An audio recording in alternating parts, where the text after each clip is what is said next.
Hey guys, so today we're going to have a look at some of the key ranking factors for SEO. If you've watched my video on an introduction to SEO already, then now you will have a good understanding of SEO. If you haven't, make sure you check that out first.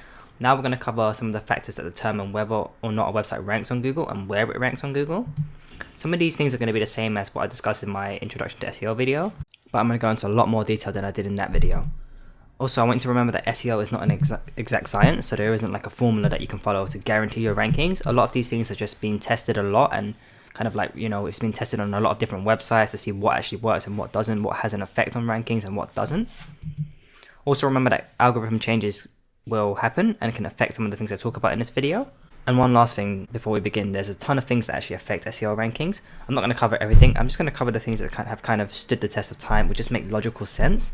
You'll see when I start talking about them in a second. So the first factor we're going to look at is high quality engaging content that is unique. It's no surprise that this is probably the most important aspect. It's what Google actually ranks. They're looking at your content, and that's not always written content. It doesn't have to be blog posts and articles. They've been ranking a lot of videos, YouTube videos specifically a lot as well. Just think of it this way, right? When you search in a search engine like Google, you type something in, you're looking for information, you're looking for some content, and that's what they're delivering you. And there's a few things we look at when we try to create quality content. One of those things is the content length, i.e. how many words per article. Now, I don't have a specific set amount that I always aim for. You want to have a minimum of at least 800. And I mean, there is no maximum either. It depends on what the topic is and how much there is to write about it and what your keywords are.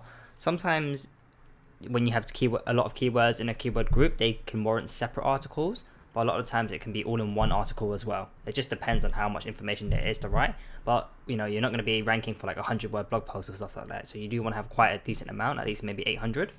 So another thing we look at is the keyword density. The keyword density is basically the number of times you've used your main keyword divided by the total number of words. I don't actually really calculate this myself. I kind of just go by the rule of if it isn't natural, don't use it. So let's say I'm writing an article and about the best weight loss methods. My introductory paragraph might be something like, hey guys, so in this blog post I'm going to be talking about the best weight loss methods.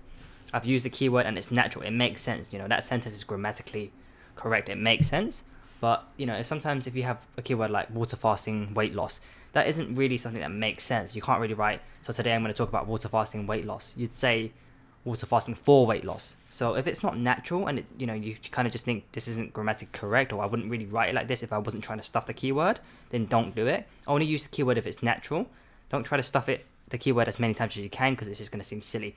If you are worried that you've used the keyword too much, then calculate the keyword density and try and replace the words or use them less if you do feel like it's too high. And another way to ensure that you don't stuff your keyword too much is to write for your audience and not for SEO. When you're writing a piece of content, aim it to be something that your audience is going to find engaging and enjoy and want to share. Don't write it because you want to rank it on Google, because that's when you end up stuffing your keywords and trying to do things that just aren't natural. So another thing I want to talk about, which is kind of related to content length, is writing an article that targets multiple keywords. Don't write multiple articles that target the same keywords. So for example, if you have an article and you're writing about how to lose weight, and you have another article that's how to lose weight fast, that's the same article. It should be the same article. The information is going to be the same, right?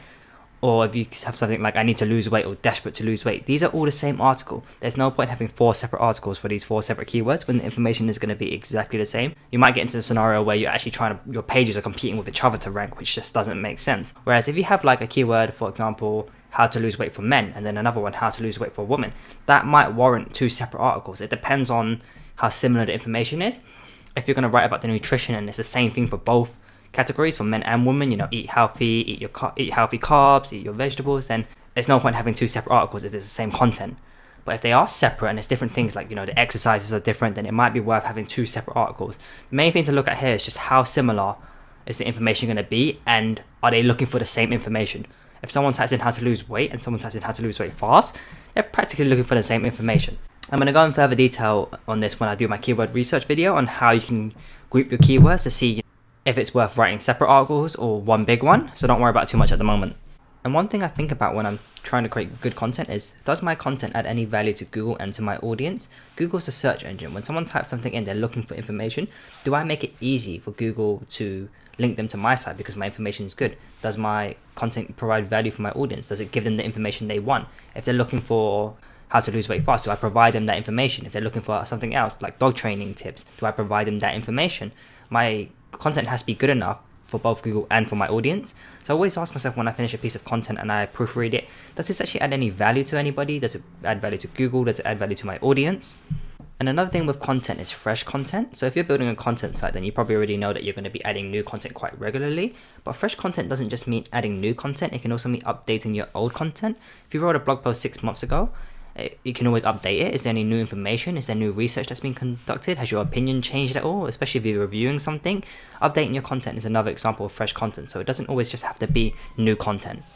So my final point to summarize high quality, engaging and unique content is that if you've done this correctly and your content's really good, you're going to get natural social shares and backlinks. Think of it this way, right? If you've written a really great piece of content, people are going to want to share it on their Facebook, they want to share it on their Twitter, their YouTube, their Google Plus, or whatever social media they use. And in terms of backlinks, let's say me and you are in a fitness niche and you write an article on how to lose weight for a woman, and it's a really good article. It's in there, 3,000, 4,000 words, you have a video, you have pictures, and it's really good. I might just want to share it with my audience because they will enjoy it and it'll benefit them, and I don't want to write the article myself. So if you create good content that's great, engaging, it's unique, it's high quality, people are going to like it, it's compelling, then you're going to get natural social shares. People are going to share it on their social media. You're going to get natural backlinks. So that's why creating content, quality content, is so important. So the next factor that affects where you rank on Google is on-site SEO. As I mentioned in my introductory video, I'm going to have a separate video on this, so this is going to be an overview. Bear in mind that on-site SEO isn't just for Google and your rankings, it's also important for your audience and their experience as well. So a lot of these things I'm going to go over really quickly is not just for Google, but also for your audience. So the kind of things you want to look at it when you're doing on-site SEO is your page load speed. You know, how fast is your website loading? A slow website is not going to be any good to your audience. Whether or not your site is optimized for mobile. A lot of people are viewing from their mobiles and tablets now, so that's really important. Your bounce rates, your time on site, whether or not you have your keywords in your title tags and meta descriptions. If you have internal linking, that's great for your audience, because if you say, hey, I've got this great article on the paleo diet, and you don't link to it, they have to go look for it. External linking to authority sites, so if you know this is a website that's really big and has good information, you can link to it so your audience find it easy to find the information. If you have broken links, that's never good for your audience, nor is it good for SEO. If you have any duplication of any sort, it's really bad for SEO. If you have, like, you know, content, the same content on multiple pages, that's a no-no. And if you have low quality pages that just don't add value to Google or to an audience, that's really bad for on-site SEO as well. Like I said before, I'm going to have an in-depth video that covers all of these things, so don't worry about it at the moment. So the next factor I want to talk about when it comes to ranking on SEO, on Google and SEO, is high quality backlinks and your off-site SEO. Remember, off-site SEO is basically what other people think of your site. The quality of your backlinks are much more important than the quantity. 10 backlinks from 10 different domains is better than 10 backlinks from the same domain. And your variety of backlinks are important as well, because you can get backlinks from places like directories, guest posters, infographics, link baiting, and things like that. Having a variety is very important. If you get all your links from directories, for example, that's going to look really weird to Google and you probably won't rank. Relevant backlinks are also much, much better. So if you get a link from someone, if you're in a fitness niche and you get a link from someone in the dating niche, that link isn't going to be as powerful as if you got a link from someone in the same niche as you. So the relevancy is very important.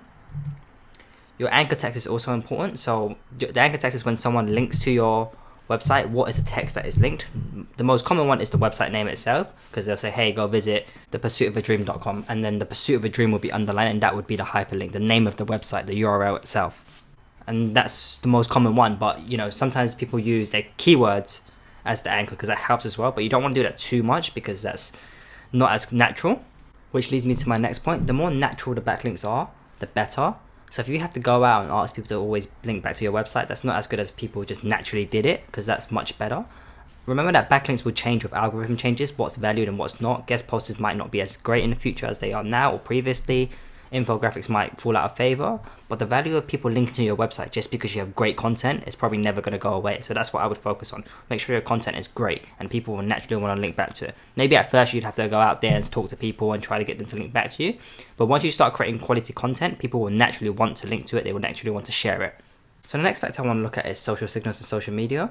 While I don't believe there's conclusive evidence of its effect on SEO and rankings, I still believe it's really important to use this. So it's simply because when people share your blog posts on Facebook, on Google Plus, and Twitter, and you know, avenues like that, you just get more traffic. It's not directly from the search engine. It might not affect your rankings, but you're still getting traffic. Another thing to consider with social signals and social sharing is that recommendations from friends is better than recommendations from search engines. Let's say you were looking to plan a trip to Hawaii and you wanted to find out the best places to eat, the best places to go, and things like that. Would you be more likely to read a blog post that your friend shared about the best places to go in Hawaii, I mean, or would you be more inclined to read a blog post if you just Googled it? So even if you're not doing social signals for SEO benefits, then it's still worth doing for branding and the increased traffic that you'll get. And that's pretty much it, guys. I know I didn't cover every single factor of what contributes to ranking on SEO. That'd literally be impossible, but I covered some of the key aspects that are kind of fundamental when it comes to trying to rank on Google. Remember that SEO isn't an exact science, and algorithm changes will change things. High quality, engaging and unique content is always going to be crucial, and this is simply because people will be more likely to share, i.e. link to your content, if it has high value. The best links are the ones you don't actually have to go and get. You don't have to ask for. People just naturally share your content because it's so good, like I keep mentioning, because it's so important. Although there are tons of factors for SEO and rankings, high quality, engaging and unique content with great on-site SEO and a natural high quality off-site SEO, i.e. backlinks, social media, is going to be the key.